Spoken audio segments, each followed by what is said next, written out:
નમસ્કાર. કરંટ ટોપિકમાં હું મયુરી આપ સૌનું સ્વાગત કરું છું. અને જેમ રવિવારથી આપણે સૌ કોઈ જોઈ રહ્યા છે કે મેઘરાજાની ધબધબાટી આપણા રાજ્યોમાં જોવા મળી રહી છે. એક પ્રકારનું મહાઆક્રમણ મેઘરાજાનું એમ કહી શકાય. થોડા વધારે પડતા જ મહેરબાન થઈ રહ્યા છે મેઘરાજા. અને આજે ખાસ કરંટ ટોપિકમાં વાત એ કરવાની છે કે જે પ્રકારે અવિરતપણે ધોધમાર વરસાદ વરસી રહ્યો છે અને તમામ જે જિલ્લા છે આપણા ગુજરાતના, આપણા રાજ્યના મોટાભાગના કચ્છ, સૌરાષ્ટ્ર, દક્ષિણ ગુજરાતના અને મધ્ય ગુજરાતના જેટલા પણ જિલ્લાઓ આ વરસાદના પ્રભાવમાં આવ્યા છે. ખેડૂતોએ આ કેમ કે વાવણીની ઋતુ છે એટલે વાવણી મોટા પાયે કરી હશે, ત્યારે કપાસ અને મગફળી એક એવા પાકો છે કે જેને થોડેક અંશે જ્યારે વરસાદ વધારે પડે છે ત્યારે નુકસાન પહોંચે છે.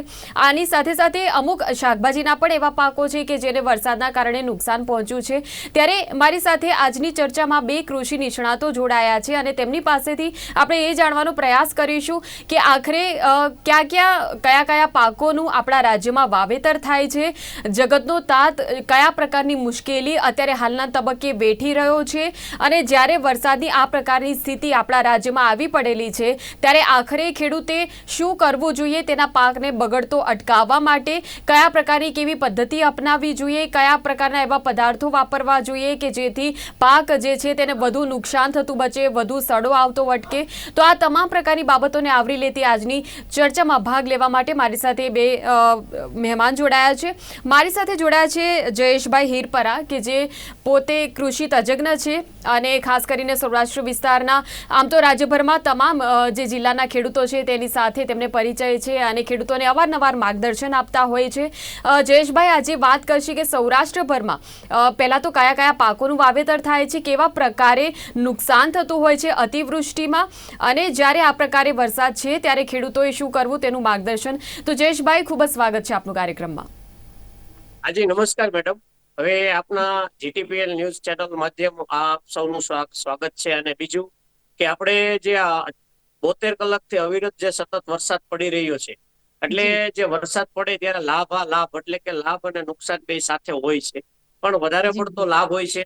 હવે નુકસાનની વાત કરીએ તો કે જે 72 કલાકથી સતત વરસાદ પડેલો છે, 72 કલાકથી સતત જે ખેતરમાં પાણી ભરાઈ રહેલા છે, એમાં ઘણો બધો પ્રોબ્લેમ થાય કે જયેશભાઈ, ચોક્કસ આપણે વાતો કરીશું જ સૌરાષ્ટ્રની, પરંતુ સાથે આપણા જે અન્ય મહેમાન જોડાયા છે દર્શકોને તેમનો પણ પરિચય હું આપી દઉં. આપણી સાથે જોડાયા છે જનક ધામેલિયા, અને તે પોતે પણ એક કૃષિ તજજ્ઞ છે. અને જનકભાઈ આપણે આ કાર્યક્રમમાં માર્ગદર્શન આપશે મધ્ય ગુજરાતની આપણે જ્યારે વાત કરીએ છીએ, એટલે કે આણંદ અને આણંદની સાથે ખેડા, જે નડિયાદ, આ જે આખો વિસ્તાર છે ત્યાં કેવા પ્રકારે શાકભાજીના જે પાકનું ખાસ કરીને વાવેતર થતું હોય છે. હવે આ શાકભાજીના પાક જેમ કે ભીંડા છે, બટેટા છે, આ પ્રકારના કંદ જે છે તે ઉગાડવામાં આવતા હોય છે. ત્યારે જે વરસાદની સ્થિતિ છે, કેમ કે મોટા ભાગે તમામ જિલ્લામાં 10 ઇંચથી વધુ વરસાદ વરસી ચૂક્યો છે અને ખૂબ જ અત્યારે સ્થિતિ એ પ્રકારની ગંભીર જોવા મળી રહી છે કે આ પાકોને પણ નુકસાન થશે. એટલે જનકભાઈ, આપનું પણ ખૂબ સ્વાગત છે કાર્યક્રમમાં.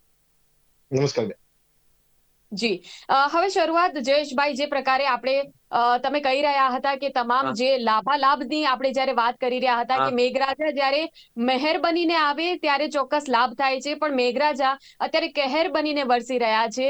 જનકભાઈ, એટલે જયેશભાઈ, હા જ સ્થિતિ સૌરાષ્ટ્રની શું જોવા મળી રહી છે? કપાસ અને મગફળીમાં શું સ્થિતિ હાલ? અત્યારે સૌરાષ્ટ્રમાં વાત કરીએ તો મેજર જે આપણે મુખ્ય પાક છે કે મગફળી છે, સોયાબીન છે, કપાસ છે, પછી શાકભાજીમાં મરચીનું પણ મોટું એવું વાવેતર થયેલું છે.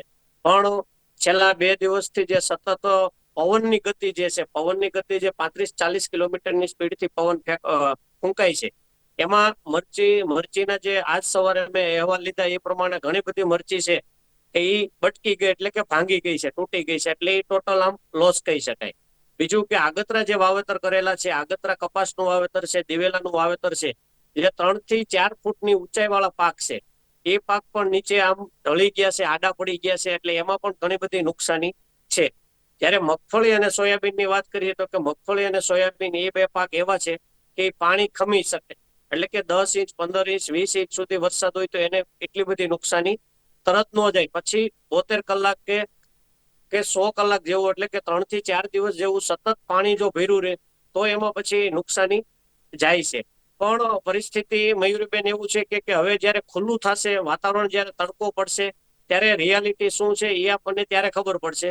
કે અત્યારે જે કઈ છે કે મરચી છે એમાં નુકસાની કઈ છે. બીજું શાકભાજીની જયારે વાત કરીએ કે ગુવાર છે, ભીંડા છે, પછી વેલાવાળા બધા શાકભાજી, દૂધી છે, તુરિયા, ગલકા, કારેલ, આ બધા જે પાક છે એમાં ઘણી બધી નુકસાની જાય છે. એની હવે તો ટોટલ ફેલ જાય.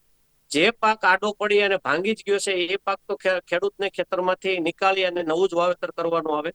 જે નીચી હાઈટ વાળા હોય અને નીચાઈ વાળા પાક હોય એમાં થોડું ઘણું રિકવરી થઈ શકે અને કઈ પણ દવા નાખે, ખાલ નાખે, છંટકાવ કરીએ અને નીચે થોડું ઘણું એમોનિયમ સલ્ફેટ કે એવું ખાતર આપે એટલે એમાં રિકવરી થતી હોય છે.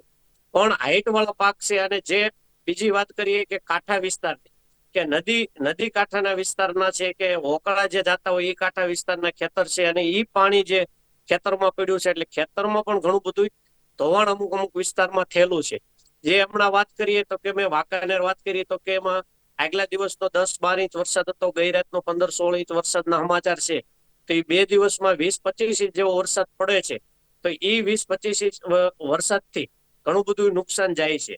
બીજી વાત કરીએ કે પાણી સતત ભર્યું રહે અને હવાની અવર જવર ન થાય એટલે વિલ્ટિંગનો એટલે કે સુકારાનો મેજર પ્રોબ્લેમ આવતો હોય છે. હાલ ફૂલ તો ઠીક છે કે હાલો ખરી જાય તો એ પાછું લાગતા હોય છે, પણ જયારે છોડ જ સાવ સુકાઈ જાય એમાં ખેડૂતોને આર્થિક નુકસાન વધારે રહેતું હોય છે.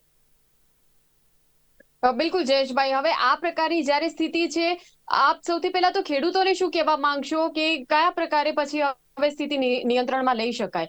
પાક હવે જે બગડી ગયો છે તેમાં તો જેમ આપે કહ્યું કે તેનું વાવેતર એ ઉખાડીને પછી બીજું જ નવું જ કરવું પડે જ્યારે સ્થિતિ સામાન્ય બને, જ્યારે વરસાદ જતો રહે એના પછી. પરંતુ ઘણા એવા પાકો હશે કે જેને બગડતો અટકાવવા કોઈ ચોક્કસ એવી પદ્ધતિ અપનાવવાથી કદાચ હજુ પણ મદદ મળી શકે, તો ખેડૂતોને શું કહેવા માંગશો એ વિશે? આ મેડમ છે ને કુદરતી પરિબળ છે કે વરસાદની આમ તાતી જરૂરિયાત હતી કે સુરેન્દ્રનગર જિલ્લો છે, બોટાદ જિલ્લો છે, પછી રાજકોટ જિલ્લાનો ઉપરનો ભાગ છે કે એમાં પાણી ચડ્યા જ નહોતા. ખેતરમાંથી પાણી એકે વખત બહાર નીકળ્યા જ નથી. એટલે કે મીન્સ 1-1.5 ઇંચ થી વધારે વરસાદ એક સાથે પડ્યો જ નથી. એટલે એની ખાસ જરૂર હતી કે જે પોરબંદર છે, દેવભૂમિ દ્વારકા છે, ગીર સોમનાથ જિલ્લો છે કે એમાં જયારે શરૂઆતના ત્યાં 50-55 ઇંચ વરસાદ અગાઉ થઈ ગયેલો છે. એટલે એ લોકોને વધારે નુકસાની જશે કે જે ધોરાજી, ઉપલેટા, કુતિયાણા, જામકંડોરણા એ વિસ્તાર છે કે આમ રાણાવાવ, બગવદર, આદિત્યાણા છે કે આમ માંગરોળ છે, માધુપુર, ગેટ છે, એ વિસ્તારમાં નુકસાની વધારે જશે. જ્યારે રાજકોટ થી ઉપરનો સૌરાષ્ટ્ર અને કચ્છનો ભાગ છે કે જ્યાં વરસાદની ખાસ જરૂરિયાત હતી એ લોકોને ફાયદો વધારે થશે. હજી પણ આ પરિસ્થિતિમાં એમ ન કહી શકાય કેમ કે અત્યારે જે વરસાદ પડ્યો એ ખરીફ પાક એટલે કે ચોમાસું પાક છે એના પૂરતું જ પિયત થયું છે. ત્યારે શિયાળુ પાક માટે હજી પાછળ વરસાદ થાય તો જ શિયાળુ પાક થઈ શકે. એટલે કે નુકસાની જે હાઈટ વાળા પાક છે એમાં નુકસાની છે. બીજું શાકભાજીમાં નુકસાની છે. મગફળી અને સોયાબીન છે કે જે નીચી હાઈટના કે ફૂટ 1.5 ફૂટની હાઈટ થાય છે એમાં વધારે એવી નુકસાની છે નહીં. વધારે પડતી નુકસાની પછી બાગાયતી પાકમાં જે આપણે વાત કરીએ કે જામફળી હોય કે દાડમ છે કે એમાં નુકસાની હોય છે, પણ એમાં અત્યારે અમુકમાં ફ્લાવરિંગ સ્ટેજ હોતો નથી. એટલે આર્થિક એવી ખેડૂતોને નુકસાની જાતી નથી.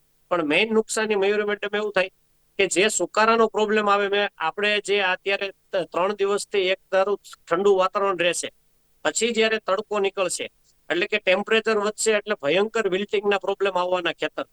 હવે એ વિલ્ટિંગ એટલે કે સુકારાના પ્રોબ્લેમને ટાળવા માટે જે ખેડૂત ભાઈઓએ અગાઉ ફૂગનાશકના છંટકાવ કરેલા હશે એને વિલ્ટે સુકારાનો પ્રોબ્લેમ ઓછો આવશે. અથવા વરાપ થાય અને ખેતરમાં જવાય એવું થાય અને તાત્કાલિક કોઈ પણ ફૂગનાશકનો છંટકાવ કરવામાં આવે તો જે ફાલ ખરવાનો પ્રોબ્લેમ છે અને જે સુકારાનો પ્રોબ્લેમ છે એમાં નિયંત્રણ મેળવી શકાય. ત્યાર પછી જોઈએ તો કે મગફળી જે પાક છે, મગફળીમાં જે વધારે પડતો ભેજ અને ઓક્સિજનનું પ્રમાણ વધવાથી જે સફેદ ફૂગનો પ્રોબ્લેમ જે છે વધારે પડતો કે જેનાથી મગફળી 80% સુધી નુકસાન જઈ શકે. તો સફેદ ફૂગનું પણ આક્રમણ હવે મગફળીમાં વધવાની શક્યતા દેખાઈ રહી છે. બિલકુલ જયેશભાઈ, અને હું આપને એ જ સવાલ પૂછવા જઈ રહી હતી કે ખાસ કરીને કપાસ અને મગફળી આ બંને હા એવા પાકો છે કે જ્યાં જરૂરિયાત પૂરતો જ્યારે જરૂરિયાત પૂરતો વરસાદ હોય તો વાંધો નહીં, પરંતુ તેનાથી વધારે વરસાદ જ્યારે વરસી જાય ત્યારે ધીરે ધીરે પાકમાં સડો થવાનો શરૂ થઈ જાય છે, ફૂગ હા. થવાની શરૂ થઈ જાય છે. હવે આમાં ઈલાજ શું, આનો ઉપાય શું? એમાં ઈલાજમાં અમે ખેડૂતોને યુટ્યુબ માધ્યમથી પણ જણાવતો હોય અને ખેડૂતો પણ જે પ્રગતિશીલ હોય જાણતા હોય છે કે જૈવિક ઈલાજમાં જવું હોય તો કે ટ્રાઇકોડર્મા અને સ્યુડોમોનાસનું નીચે જમીનમાં આપી શકાય અને જેનાથી જમીનજન્ય ફૂગ છે એ કંટ્રોલ થાય. રાસાયણિક ઇલાજમાં જવું હોય તો રાસાયણિક ઇલાજમાં ટેબુકોનાઝોલ છે, ક્લોરોથેનોલિન છે, એઝોક્સ્ટ્રોબિન છે, ઘણા બધા એવા રાસાયણિક મોલેક્યુલ આવે છે કે જેનો ઉપયોગ કરી અને આ ફૂગને નિયંત્રણ કરી શકાય છે. બિલકુલ. અને રાસાયણિક ખાસ કરીને જ્યારે આ અમુક અમુક એવા દવા છંટકાવના જે ઉપાયો છે તેના લીધે ઘણીવાર એવું થતું હોય છે કે ગુણવત્તા બગડતી હોય છે પાકની. ત્યારે જ્યારે એવા સંજોગો ઉપસ્થિત થાય ત્યારે તેનો શું ઉપાય હોઈ શકે? હવે મેડમ, ગુણવત્તા બગડવાની વાત તો પછી છે, પણ મેન છોડ જ સુકાઈ જાય તો પછી એમાં કઈ રીતે ઉત્પાદન લેવું? અને રાસાયણિક મોલેક્યુલનો એ તો વપરાશની મેથડમાં ફેરફાર છે એટલે ગુણવત્તા બગડે છે. બાકી રાસાયણિક મેથડ વગર અત્યારે છોડ ટકી શકે એમ જ નથી. મીન્સ કે ફૂગનું જ એટલું, દાખલા તરીકે જે સુકારો ફૂગ છે એ ફ્યુજેરિયમ ઓક્ઝિસ્પરિયમ નામના બીજા ફૂગથી થાય છે. જ્યારે બીજો એક કોહવારો આવે છે જે સડાની તમે વાત કરો છો, એ રાઇઝોક્ટોનિયા સોલાની નામની ફૂગથી થાય છે, કે જેને નિયંત્રણ તાત્કાલિક કરવા માટે આપણે મેન્કોજેબ પ્લસ મેટાલિક્સિલ છે, એઝોક્સ્ટ્રોબિન પ્લસ ક્લોરોથેનોલિન છે, આ રાસાયણિક જે ફૂગનાશક છે એનું આપણે એપ્લાય કરીએ તો જ નિયંત્રણ મળી શકે છે. એનું જૈવિકમાં તાત્કાલિક જે આપણે નિયંત્રણ લેવું હોય તો મળતું નથી. જૈવિક ઉપાય જેને 10 દિવસ 15 દિવસ પહેલા જે કરેલો હશે એને અત્યારે પરિણામ મળશે, પણ અત્યારે જો એ જૈવિક ઇલાજ કરવા જશે તો ઘણી વખત એવું બને 50% થી લઈને 80% સુધી ખેતર ખાલી થઈ જાય છે. ચોક્કસ. હવે જનકભાઈ, જે પ્રકારે જી મેડમ. જયેશભાઈએ જણાવ્યું કે સૌરાષ્ટ્રમાં ખાસ કરીને કપાસ છે, મગફળી છે, સોયાબીન છે અને અમુક પ્રકારના શાકભાજી કે જે ઉગાડવામાં આવે છે તેને નુકસાનની સંભાવનાઓ છે, જે પ્રકારે અતિવૃષ્ટિનો આખો માહોલ સર્જાયો છે આપણા રાજ્યમાં તેને લઈને. હવે રાજ્યના બીજા ભાગોની જ્યારે આપણે વાત કરીએ છીએ જનકભાઈ, ખાસ કરીને મધ્ય જી ગુજરાત, આણંદની આપણે જ્યારે વાત કરીએ છીએ, તો જે પ્રકારના શાકભાજી ઉગાડવામાં આવે છે એની સાથે સાથે દક્ષિણ ગુજરાતમાં જો કે વિપરીત સ્થિતિ છે, એટલે લાભદાયક સ્થિતિ છે, કેમ કે દક્ષિણ ગુજરાતમાં જે વાવેતર થાય છે તે મુખ્યત્વે શેરડીનું થાય છે. અને શેરડીના પાકને તો પાણીની જરૂર હોય જ છે. આ ઉપરાંત ડાંગર જ્યારે ઉગાડવામાં આવે છે તો ડાંગરને પણ પાણીની જરૂર હોય છે, એટલે ત્યાં એક પ્રકારે આ લાભદાયક સ્થિતિ છે, સકારાત્મક સ્થિતિ છે કે ભાઈ આટલો વરસાદ તો હોવો જ જોઈએ, એ પ્રકારની અહીં સ્થિતિ જોવા મળી રહી છે. એટલે આ એક પ્રકૃતિએ કદાચ બેલેન્સ કરી દીધું છે એમ કહી શકાય. અને જ્યારે આપણે શાકભાજીના પાકની વાત કરીએ છીએ, મધ્ય ગુજરાતમાં કેવા પ્રકારની સ્થિતિ હાલ જોવા મળી રહી છે? જો આપે ખેડૂતો સાથે વાત કરી હોય તો શું કેવા પ્રકારની સ્થિતિ છે તે પણ જણાવજો. જી મયુરીબેન, આપણે દક્ષિણ ગુજરાતથી શરૂઆત કરીએ તો નવસારી, વલસાડ અને સુરત આ જે વિસ્તાર છે એની અંદર મોટા ભાગે ડાંગરનો પાક થતો હોય છે. વલસાડની અંદર બાગાયતી પાકો છે જેમાં અત્યારે ફળ ફૂલ લાગતા હોતા નથી. અને નવસારીની અંદર ચીકુ ને એમનું વાવેતર હોય છે.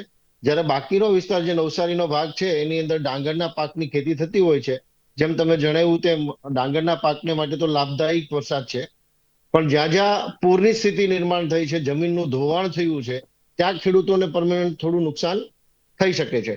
બાકી સુરતનો જે ભાગ છે જેમાં ભીંડાનું વાવેતર થાય છે, ગિલોડાનું વાવેતર થાય છે, ગલકાનું વાવેતર થાય છે, જે વેલાવાળા શાકભાજીઓ થાય છે, એની અંદર જો પાણી ભરાતું રહેતું હોય તો એમને નુકસાન જવાની શક્યતાઓ છે. જ્યારે વાત કરીએ આપણે ભરૂચ થી લઈને આણંદ વચ્ચેનો જે વિસ્તાર છે મધ્ય ગુજરાત વાળો, તો એની અંદર આણંદ, ખેડા, નડિયાદ આ જે વિસ્તાર છે, ઉમરેઠ વિસ્તાર છે, જે શાકભાજી માટે પ્રચલિત છે. ખાસ કરીને આણંદ ખેડાની આસપાસનો વિસ્તાર છે, પછી ઉમરેઠની આસપાસનો જે મરચી માટે પ્રખ્યાત વિસ્તાર છે, જેની અંદર મરચીમાં પવન સાથે વરસાદ આવ્યો છે તો મરચીઓ ભાંગી જવાને કારણે પરમેનન્ટ નુકસાન ખેડૂતોને થયું છે. જ્યાં જે વિસ્તારની અંદર પૂરની સ્થિતિ થઈ છે અને એમના કારણે જમીન ધોવાણી છે, તો એ ખેડૂતોને વધારે નુકસાન થવાની શક્યતાઓ છે. જ્યારે ભરૂચ અને વડોદરાનો જે વિસ્તાર છે, જે કાનમ પ્રદેશ તરીકે ઓળખાય છે, તો એ કાનમ પ્રદેશની અંદર વધુમાં વધુ કપાસનું વાવેતર થયેલું છે. અને આવી જ્યારે સ્થિતિ હોય, વધારે વરસાદ પડ્યો હોય, તો કપાસની અંદર જનરલી ફૂલ અને ફળ ખરી જવાની શક્યતાઓ રહેતી હોય છે. તો આ સમયે વરસાદ રહી ગયા પછી જ્યારે ફૂલ ને ફળ ખરી જતા હોય તો એ કપાસની અંદર લાંબા સમયનું નુકસાન, મોટું નુકસાન ન કહી શકાય, કારણ કે બીજો પાક ફાલ આવી જશે ત્યારે એને ટ્રીટમેન્ટ કરવાની જરૂર પડે. જો વરસાદ વધારે છે અને ફૂલ ખરી ગયા છે તો જયેશભાઈએ જણાવ્યું તેમ વધારે વરસાદ છે એ આમ ગણો તો ફાયદાકારક જ હોય ખેડૂતો માટે, કારણ કે શિયાળુ પાકની અંદર બી વાવેતર લઈ શકશે. જે નુકસાન થયું છે કપાસની અંદર એ રિકવર થઈ શકશે. જેની અંદર પાછળથી જ્યારે વરસાદ રહી ગયા પછી સૂર્યપ્રકાશ આવશે એ સમયે પ્રશ્ન એવો ઉદ્ભવશે કે સુકારાનો પ્રશ્ન આવશે. તો એ સમયે ફૂગનાશક, જૈવિક અથવા તો રાસાયણિક ફૂગનાશકનો ઉપયોગ કરી અને એને ટ્રીટમેન્ટ કરી શકાય. બિલકુલ. તો જનકભાઈ, જૈવિક અને રાસાયણિકની જે આપે વાત કરી, તો તેના વિશે પણ થોડું વિસ્તારથી જણાવો કે બેમાંથી કયું વધારે લાભદાયી છે? જો બેન, અત્યારે સ્થિતિ એવી છે કે જૈવિક છે એ એડવાન્સની અંદર ઉપયોગ કરવામાં આવે, શરૂઆતના સમયમાં ઉપયોગ કરવામાં આવે તો એ વધારે ફાયદાકારક હોય છે. એટલે રાસાયણિક વાવણી વખતે જ, વાવેતર વખતે? વાવેતર વખતે અથવા તો રોગ આવ્યા પહેલા બી એને ટ્રીટમેન્ટ આપવી પડે.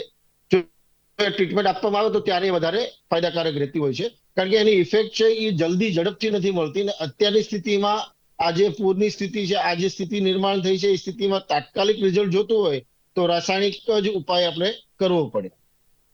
રાસાયણિક ઉપાયની અંદર કાર્બેન્ડિઝમ મેન્કોજેબ પાણી સાથે આપી શકાય, ઉપરથી છંટકાવમાં આપી શકાય, ડ્રેન્ચિંગથી આપી શકાય, રૂટ મૂળની અંદર આપી શકાય, જેથી કરીને સુકારાની સ્થિતિને કાબૂમાં લઈ શકાય. જી મેડમ. ચોક્કસ. હવે અન્ય પાકોની જ્યારે આપણે વાત કરીએ જનકભાઈ, બટાકા અને અન્ય કંદ પણ જ્યારે ઉગાડવામાં આવે છે તેને પણ વરસાદથી નુકસાન પહોંચતું હોય છે. હવે આ પાકો માટે કેવા પ્રકારના ઉપાયો કરવા? હવે બેન, જો અત્યારે તો બટાકાનું વાવેતર થશે નહીં. બટાકાનું શિયાળાની અંદર દિવાળી આસપાસ વાવેતર થશે. બાકીના જે પાક છે, ડુંગળી છે કે અત્યારે જે ચોમાસું ડુંગળી વાવેતર થયું હોય તો એની અંદર પાણીની સ્થિતિના કારણે ઘણા બધા રોગ આવતા હોય છે. અને ડુંગળી પાણીથી વધારે સેન્સિટિવ ક્રોપ છે, જેથી કરીને એની અંદર સુકારાનો અને બાફિયાનો રોગ આવી જતો હોય છે, જે પાકને નુકસાન કરે છે. ઠીક છે. જનકભાઈ, હવે મને એ જણાવશો કે ખાસ કરીને જે અત્યારે હાલની જે સ્થિતિ જોવા મળી રહી છે, હજુ પણ જી. 2-3 દિવસ સુધી વરસાદની આગાહી છે કે ભારે વરસાદ પડશે, તો અત્યારે પાક બગડી ગયો છે, ઉપરાંત 2-3 દિવસ સુધી હજુ એ જ વરસાદની સ્થિતિ રહેવાની છે. એટલે એવા કોઈ પ્રકારના ઉપાયો નથી કે હાલ જો ખેડૂત અજમાવે પાક ઉપર, તો પછી તેને વધારે બગડતો અટકાવી શકાય? કે પછી, કેમ કે એક વખત વરસાદ પડી જ ગયો છે, ખેતર ધોવાઈ જ ગયા છે, તો પછી એનું કોઈ નિરાકરણ આવી શકે? ના બેન, આ જ્યારે વરસાદ જ્યાં સુધી શરૂ છે ત્યાં સુધી કોઈ પ્રકારનો ઉપાય ના કરી શકાય. જે ખેડૂતોને ત્યાં ખેતરની અંદર સ્થિતિ એવી છે કે જે લોકો ખેતરમાં પાણી ભરાણેલું હોય એને એનો નિકાલની વ્યવસ્થા કરે તો એ મહત્વનું છે. બાકી અત્યારે કોઈ છંટકાવ કરીને અથવા તો કોઈ રાસાયણિક દવાઓ ઉપયોગ કરીને એને અટકાવવાનો પ્રયત્ન થઈ શકે નહીં ચાલુ વરસાદમાં. અચ્છા. હવે એક સવાલ મારે જયેશભાઈ અને જનકભાઈ આ બંનેને પૂછવા છે કે વરસાદની જે સ્થિતિ અત્યારે આપણે જોઈ, આપણે કોઈ પણ પરિબળ તેને ગણીએ, જળવાયુ પરિવર્તન જે છે, ઘણી વખત ક્લાઇમેટ ચેન્જની જે તમામ બધી વાતો થતી હોય છે તેના કારણે આપણે પાકની પેદાશો અને જે ઓવરઓલ ઉત્પાદન છે તેના પર તો અસર પડતી જ હોય છે. હવે દર વર્ષે આ પ્રકારની સ્થિતિ તો આવીને ઊભી જ રહેવાની છે. તો દર વર્ષે પછી જે ખેડૂતો છે તેણે હેરાન જ થવાનું, શું તકલીફ જ સહન કરવાની? કેમ કે કોઈ એવા પ્રકારનું ઉપાય નથી કે જેનાથી ખેડૂતો જે છે તે એડવાન્સમાં જ પહેલેથી એવી તૈયારી કરી લે કે આ વખતે ભલે આ પાક મેં વાવ્યો છે, પણ જો મારી જરૂરિયાત કરતા પણ વધારે વરસાદ આવી જાય તો પણ પાકને કંઈ ન થાય, એવું શું આપણે કહી શકીએ? જયેશભાઈ. હવે મેડમ એવું છે કે વરસાદ છે એ અનિયમિત હોય. ખેતરમાં ખેડૂત પોતાને 10 વીઘાનું કે 5 એકરનું ખેતર હોય તો ફરતું પાણી જલ્દી નીકળે ને એ રીતે પાળા બાંધી અને એ રાખતા હોય છે. પણ અતિવૃષ્ટિ કે આવું બધું પાણી એક ટૂંકા ગાળામાં વધારે પાણી પડી જાય ત્યારે એને પાળો થોડુંક કે ઓગન કરી અને નીચું કરી અને પાણીનો ખેતરમાંથી વરસાદ બંધ થાય એવું 2 કલાકમાં ખેતરમાંથી પાણી નિકાલ થઈ જવો જોઈએ. એ વ્યવસ્થા ખેડૂતો હવે છેલ્લે કરતા હોય છે. બીજું આમ જોઈ તો કે જેમ પરેશભાઈ ગોસ્વામી છે કે જેને વેધર નું અનુમાન કે એ 10 દિવસ કે અઠવાડિયા અગાઉ અનુમાન આપતા હોય છે, એટલે ઘણા બધા ખેડૂતો એ રીતે આગોતરું આયોજન પણ કરતા હોય છે કે ભાઈ વરસાદ આવે છે, સાથે પવનની પણ સ્પીડ હશે, એટલે એની રીતે એને આયોજન કરેલું હોય કે અમુક ફૂગનાશક કે જંતુનાશકનો ઉપયોગ કરી અને પાકને રક્ષણ આપેલું હોય. પણ પાણી જો સતત ભરેલું જ પડ્યું રહે ખેતરમાં અને હવાની જ અવર જવર ન થાય અને જે વિલ્ટિંગ એટલે કે સુકારાનો જે પ્રોબ્લેમ આવે છે એમાં આગોતરું આયોજન કઈ થઈ શકે નહીં. બીજું કે ખેતર છે એ ખુલ્લું ખેતર છે કે અનકન્ટ્રોલ કન્ડિશન છે, કે આપણે કોઈ રૂમમાં કેમ એસી રાખી અને ટેમ્પરેચર કંટ્રોલ કરતા હોય કે લેબમાં કઈ માઇક્રોવેવ ઓવન રાખી અને આપણે ટેમ્પરેચર કંટ્રોલ કરતા હોય, એવું ખેતરમાં થઈ શકતું નથી. એટલે આ પ્રોબ્લેમ તો રહે જ છે. પણ વરસાદની બે પરિસ્થિતિ મેં અગાઉ કીધું એમ લાભ અને અલાભ. એટલે કે જેમ વરસાદ આવે તો એમાં લાભ વધારે થતો હોય છે, નુકસાન ઓછું જતું હોય છે. પણ જ્યારે ઊંચાઈવાળા પાક હોય અને ભાંગી જાય છે એમાં નુકસાન ખેડૂતોને વધુ સહન કરવું પડતું હોય છે. ચોક્કસ. અને જનકભાઈ, જે પ્રકારે આપણે અત્યાર સુધીની ચર્ચા કરી કે એક વખત જ્યારે વરસાદની આખો જે માહોલ છે તે જ જતો રહે, એક વખત જ્યારે હા, તડકો નીકળે એના પછી જ આગળ ખબર પડે છે કે કેવા પ્રકારે શું કરવું, પાકને કેટલું નુકસાન થયું છે, હા, જે નુકસાન છે તે અટકાવવા લાયક છે કે નહીં. હવે હા. જનકભાઈ, સરકાર તરફથી શું આ પ્રકારે કોઈ ખાસ સુવિધા એવી ખેડૂતોને ઉપલબ્ધ કરાવી શકાય કે જેથી દર વર્ષે જે આ અતિવૃષ્ટિનું જોખમ સંકટ તોળાતું હોય છે તેનાથી પાક તેમનો બચી શકે? જેમ જયેશભાઈ વાત કરી એમ આ જે ખેતી છે ને, એક ખેડૂત છે, જગતનો તાત છે. એમને જુગાર રમવાનો છે અને જુગાર જગતના નાથ સાથે રમવાનો છે. એટલે એમાં સરકાર શ્રી ધારે તો બી કશું એમાં કોઈ આગોતરા માહિતી આપી શકે, વેધર ફોરકાસ્ટિંગ આપી શકે, એની સિવાય કોઈ એવો ઉપાય નથી કે જેને ખેડૂતોને અતિવૃષ્ટિથી બચાવી શકે. બિલકુલ. અને ઘણા એવા પ્રશ્નો ખેડૂતોના એવા પણ હોય છે ને જનકભાઈ, કે જ્યારે રાસાયણિક ખાતરની જ્યારે આપણે વાત કરીએ છીએ, જે દવાના છંટકાવની જરૂરની આપણે વાત કરીએ છીએ, તેમાં પણ ખેડૂતોના ઘણા એવા પ્રશ્નો હોય છે કે ખૂબ જ તેમને ત્યાં પણ ક્યાંક કૌભાંડનો સામનો કરવો પડે છે, કે ઘણીવાર એવું પણ થતું હોય છે કે જે ગુણવત્તાનું તેમને જોઈએ છે એ મળી નથી રહેતું, જથ્થો ઉપલબ્ધ નથી રહેતો. જનરલી બેન, આપણા ગુજરાતની અંદર આવી સ્થિતિ બહુ ઓછી નિર્માણ થતી હોય છે. અને ગુણવત્તા નિયંત્રણ માટે આપણું જે એગ્રીકલ્ચર ડિપાર્ટમેન્ટ છે એમનો સંપૂર્ણ રીતે કંટ્રોલ કન્ડિશનની અંદર ચાલે છે. નિયમિત રૂપે નમૂના ચકાસાય છે, પેસ્ટિસાઇડના, જંતુનાશક દવાના, ફર્ટિલાઇઝરના નમૂના લઈ અને લેબોરેટરીમાં મોકલાતા હોય છે. અને જેના અપ્રમાણિત નીકળતા હોય છે એમની ઉપર એક્શન બી સરકારશ્રી દ્વારા લેવાય છે. એટલે લગભગ ગુજરાતની અંદર હું જ્યાં સુધી જાણું છું ત્યાં સુધી એવી કોઈ સ્થિતિ નથી કે કોઈ ખેડૂત અત્યારે છેતરાતો હોય અથવા તો ખેડૂતો સાથે છેતરપિંડી થતી હોય. ઠીક છે. જયેશભાઈ, આ આખા જે ઓવરઓલ આપણે ખેતીને નુકસાન અને પાક ઉત્પાદન અને જે તમામ પ્રકારની એવી બાબતો છે કે જે અતિવૃષ્ટિના કારણે ખેડૂતને સહન કરવાની આવતી હોય તકલીફો, કોઈ નવા પ્રકારના સંશોધનો આપના ધ્યાનમાં આવ્યા છે કે જે ખેડૂતોએ અપનાવવા જેવા અચૂક ઉપાયો છે? કોઈ એવી સલાહ જે તમે આપવા માંગશો ખેડૂતોને? આ પહેલી વસ્તુ તો એ છે કે જેમ વરસાદ પૂરો થાય એટલે ખેતરમાં જો એને પાણી ભરાઈ રહેતું હોય તો એ પાણી પાળો ફોડી અને ખેતરમાંથી પાણી નિકાલ કરવું. બીજું કે જ્યારે વરસાદનું હવે પછી 2 દિવસ પછી આગાહી આવશે કે ભાઈ હવેથી વરાપ રહેશે એટલે કે તડકો નીકળશે, તો ત્યાર પછી જો આંતરખેડ થઈ શકે તો ખેડૂતોએ આંતરખેડ કરવી. નાનો પાક હોય તો મોટો પાક હોય ને આંતરખેડ ના થઈ શકે તો સલ્ફર જે ખાતર છે, સલ્ફર તત્વ, એ આપવાથી જમીનમાં જે ભેજનું પ્રમાણ છે એ સલ્ફર શોષી લે છે. અને બીજું, સલ્ફર એક ફૂગનાશક તરીકે પણ કામ કરે છે અને જમીનની જે પીએચમાં ડિસ્ટર્બ થયું હોય તો પીએચ પણ એનું ઘટાડી અને લેવલ કરે છે. આવા બધા ખેડૂતોને ઘણા બધા આ પગલા હોય છે કે વરસાદ થયા પછી ખેડૂત પોતે લઈ શકે છે. પણ રિયલ પરિસ્થિતિ એવું થાય કે આપણે જોઈએ તો 72 કલાકથી વાતાવરણ એકદમ સૂર્યપ્રકાશ નીકળો જ નથી. હજી આવતા 36 કલાક કે 48 કલાક કે 72 કલાક કેટલા સમય રહે છે એ પણ આપણને આમ ખ્યાલ નથી.